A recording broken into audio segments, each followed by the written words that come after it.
அண்ணனே ஃபேன் தானே சொல்லு. சரி அண்ணனே ஃபேன் சொல்லு. திகனங்கோடு பக்கத்துல ஒரு கிளநேட்ல நல்ல இறைச்சி வாசனை. சீட் இல்லாத கிளநேட்டுக்கு போக கூடாதான். ஆனா பசினால திரும்ப யூட்டன் அடிச்சு அந்த வீட்டுக்கு தான் போகணும். அட வெக்கம் கட்டுவீங்களா? இதுக்கு எதுக்குடா வெள்ளையங்கிளி மாலையில போன உடனே பார்க்கிங்ல பைக் விட்டுட்டு சாப்பிடுற இடத்துக்கு தான் போகணும்.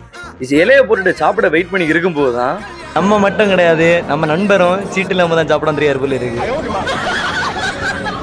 கூட்டு கறி எல்லாம் வரிசையா வந்தாலும் நம்ம எதிர்பார்த்து வந்தது இந்த ஒரு இறைச்சிக்கு தான். ஆனா அங்க இறைச்சி இல்ல, சோத்துல சாம்பார்.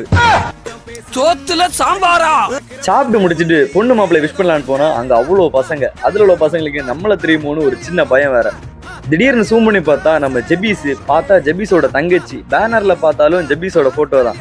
அப்புறம் ஜெபீஸ்ட பேசிட்டு அப்படியே ஜெபீஸோட தங்கச்சிக்கு விஷ் பண்ணிட்டு அப்புறம் அங்க ஃப்ரீயா தர பாட்கான்ல 2 வாங்கி சஜ்ஜனங்க கையில ஒன்று கொடுத்துட்டு கிளம்பிட்டோம். இது மாதிரி சீட் இல்லாத கிளநேட்டுக்கு போன அனுபவம் கமெண்ட் பண்ணுங்க.